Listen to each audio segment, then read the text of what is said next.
Hey, everybody, welcome to the show. You know where you are. 9 at 9 with me, Tigo.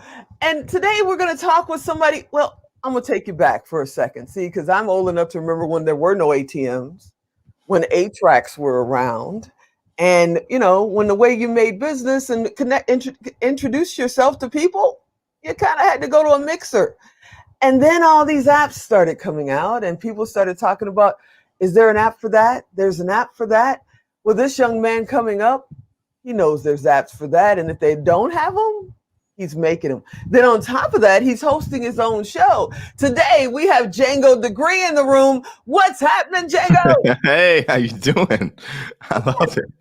No, I'm kidding. That was an amazing What's going intro. on with you? I am incredible. I'm absolutely sensational. I love the energy. Thank you so much. Yeah, it would be like, it's 9 o'clock in the morning here. I understand you're on the East Coast right now, but it's 9 o'clock in the morning. So you just can't come out like, man, I just need my first cup of coffee. I don't know what to do.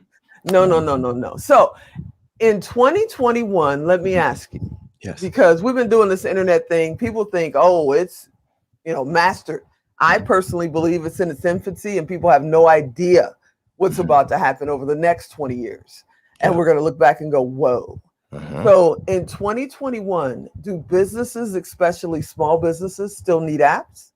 I would say so, yes. I mean, the great part about 2021 is that every single year it gets easier and less expensive to build apps. So if you think about it, 10 years ago, if you were trying to build an app for yourself as a restaurant or a small business, you would need a ton of money up front, hundreds of thousands, sometimes millions of dollars to get it built. But now there's so many low-code technologies and teams like us who can design applications for you really fast, really quick, and they be yours. And you be able to utilize them and gather data and find new ways to be able to help your constituents. Awesome. So when you're talking about designing apps for small businesses, let's just talk about a couple of them. What about, like a restaurant nowadays with, COVID, where it's safe to go out. Oh, wait, wear a mask. Maybe stay home. So I would think having an app right now for a small mom and pop restaurant could be a lifesaver. Is that something that you do? It is. What I would say about the restaurant industry, there are so many different applications out there that are just supporting them in their process and helping them be able to, do things outdoors, to be able to do things touchless. There's QR codes. I mean, the possibilities are endless. When it comes to them, I would say that just maybe updating your website so that someone is able to utilize your website to actually do the ordering, to be able to, maybe order online, then pick it up without having to show up. I mean, it's just a really easy process overall now. There's just so many opportunities. So what's the, surprising industry that you've seen over the last year and a half while we're going through this COVID thing that is running towards getting apps done and that you never thought maybe would even take it seriously before? Well, I mean, I've seen a few gyms, some of the smaller gyms wanting to make applications and things. I mean, at the end of the day, if you're not sure if you're going to be able to have people into your actual location, you need to find a new way to be able to connect with your with the patrons. At the end of the day, if I can't have you in here doing CrossFit or, whatever the workouts are, it's helpful to be able to maybe live stream or be able to, do different things. So I would say COVID really pushed gyms from, being able to have everyone in person to now trying to find different ways to connect and keep people paying their memberships. So we've helped a few gyms. And I've been really surprised at how many crypto apps we've been building lately. Different people are having different ideas on ways to build crypto type applications that support. So that's been really fun. I've really enjoyed building those applications too. Wow, I wouldn't have thought about that. But yeah, I guess so, huh? Crypto is huge right now and just going to get bigger. So before we get further down the road, I read your bio, young man. Yeah. And I used to work in fast food myself. I mean, I worked in a mean couple of pizza places, let me tell you, over the last, I don't know, 30, 40 years of my life, before you were even on this planet. And you went from $7.75 an hour. $7.25. Right? $7.25 an hour. So now owning this, amazing company. There's somebody out there right now that's maybe driving to their fast food job. Maybe they're, listening after work. What would you tell them if they're going, I want to own my own company. I want to be like Django. What do I do? What advice would you give that young man or young woman? I would ask them, why is it that you want to have success? Because at the end of the day, my job at McDonald's was probably a little bit easier than what I do now because I always knew what was going to happen. I always knew I would get paid on Friday. Every 2 Fridays, I knew what was going to happen next. I knew where I was. But being an entrepreneur is really, really hard. It has been a lot of ups and a lot of downs. So if you are going to take on that journey, you need to know why you want to do it. You have to have a cause that's bigger than just trying to make money or just wanting to be successful, because there are going to be days where you are going to ask yourself, why am I not just flipping burgers? Because this is ridiculous. So if you find your why, you will be able to go the distance, but you need to know why you're going to take on that journey, because it's not an easy journey.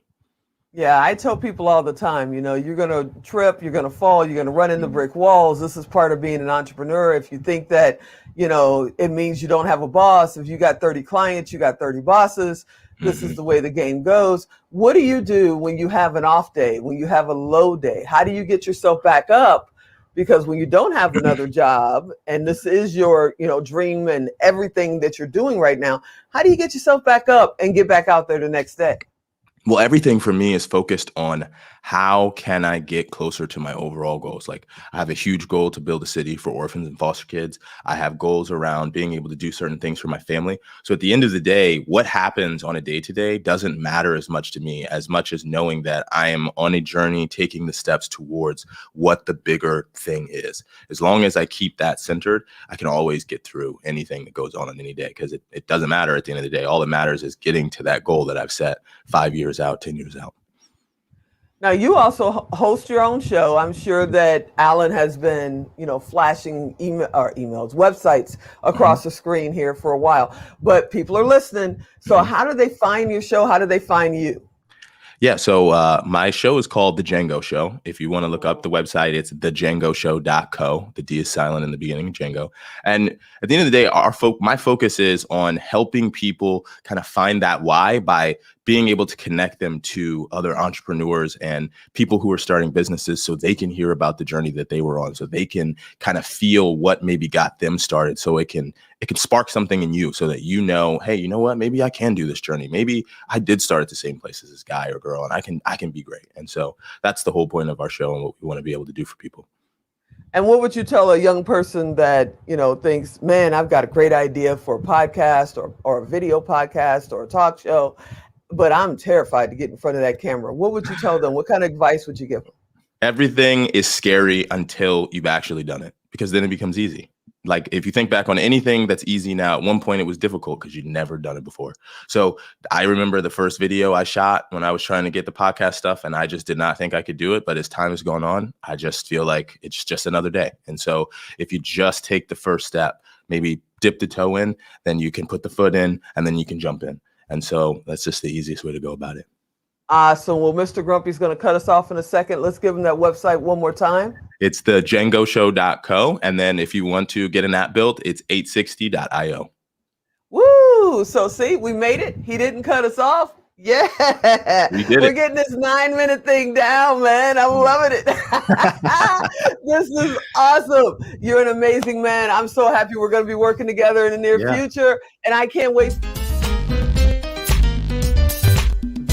Really, Alan? Really?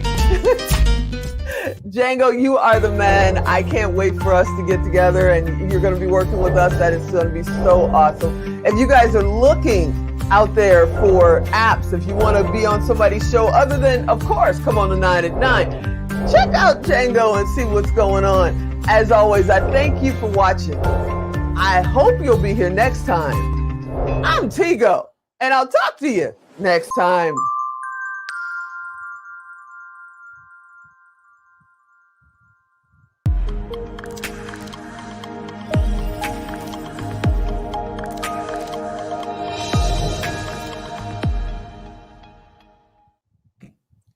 Bye-bye.